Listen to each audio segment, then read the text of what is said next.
This is my first trip, my first foreign trip as a first lady. Can you believe that?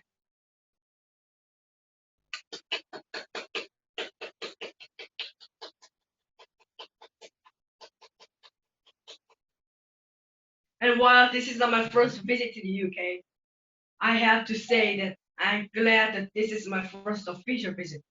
The special relationship between the United States and the UK is based not only on the relationship between governments, but the common language and the values that we share. And a reminder of that by watching you all today. Through my visit, I've been especially honored to meet some of Britain's most extraordinary women, the women who are paving the way from all of you. And I'm honored to meet you, the future leaders of Great Britain and this world. And all the circumstances about their lives may seem very distant. We may stand here as the First Lady of the United States of America and you just getting through school. I want you to know that we have very much in common. For nothing in my life fails. What if predicted that I'll be standing here as the first African American First Lady of the United States of America? There was nothing in my story that would land me here. I wasn't raised on wealth or resources or any social standing to speak up. I was raised on the south side of Chicago. That's a rural part of Chicago. And I was a product of working class community. My father was a city worker. All of his life, my mother was a stay-at-home mom, and she stayed at home to take care of me and my older brother. Neither attended university. My dad was diagnosed with multiple sclerosis in the prime of his life. But even as it got harder to him to walk and get dressed in the morning, I saw him struggle more and more. My father and mom complained about his struggle. He was grateful for what he had. He just woke up a little earlier and worked a little harder. And my brother and I were raised with all that you really need: love, strong values, and belief in a good education and a whole lot of hard work. And there was nothing that we could not do. I am the example of what's possible when girls, from the very beginning of their lives, are loved and nurtured by the people around them. I was surrounded by extraordinary women in my life. Like grandmothers, teachers, aunts, cousins, neighbors, who taught me about quiet strength and dignity. And my mother, the most important role model in my life, who lives with us in the White House and have to care of her two little daughters, Maria and Sasha. And she's an active presence in their lives as well as mine, and instilling in them the same values that she taught me and my brother. Things like compassion, integrity, and confidence, and perseverance. All that wrapped up in unconditional love that only grandmother can give. I was also fortunate enough to be cherished and encouraged by some strong male role models as well, including my father, my brother, uncles, and grandfathers. The men in my life like taught me some important things as well. They taught me about what a respectful relationship should look like between men and women. They taught me about what a strong marriage feels like. It's built on faith and commitment and admiration for each other unique gift.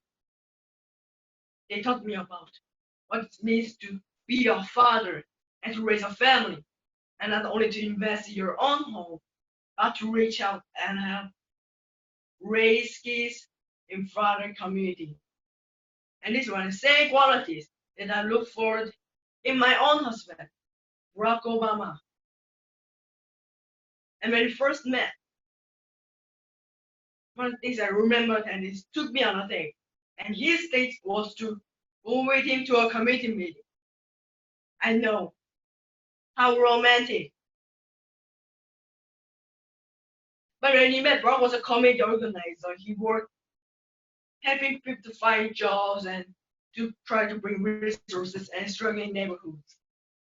As he talked to the resident at the community center, he talked about two concepts. He talked about the world as it is and the world as it should be. And I talked about this throughout the entire campaign. What he said that all too often that I accept the distance between those two ideas. And sometimes we settle for the world as it is, even if it doesn't reflect our values and aspirations. But bro, we remind us on that day, all us in the room, that we all know what the world should look like. We know what fairness and justice and opportunity look like. We all know. And he also people in the meeting, in that community, to devote themselves to closing the gap between those two ideas, to work together, try to make the world as it is and the world as should be, one and the same. And I think about it today because I'm reminded and convinced that all of you in this school are very important parts of closing that gap. You are the women who will build the world as it should be. You're gonna write the next chapter in history, not just for yourself, but for your generation and generations to come. And that's why getting a good education is so important. That's why of this that you're going through. The ups and downs, the teachers that you love and the teachers that you don't. Why it's so important? Because communities and countries and ultimately of the world are only as strong as the health of the women. And that's important to keep in mind. A part of the health includes outstanding education. The difference between a struggling family and a healthy one is often present of empowered women, or women at the center of their family. The difference between a broken community and a thriving one is often there has respect between men and women who appreciate contribution each other make to society. The difference between a languishing nation and one that refers and recognition that we need equal access to education for both boys and girls.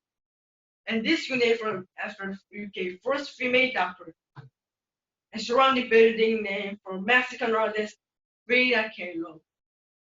Mexico, the Jamaican nurse known as Black, Florence Nightingale, and the English author Emily Bronte on the women who fought sexism, racism, and ignorance to pursue their passion to feed their own souls. They all offer no obstacle, as a sign set back there without limitations. They knew no other way to live than to follow their dreams. And having done so, these women moved many obstacles and they opened many new doors for millions and female doctors and nurses and artists and authors, all of whom followed them.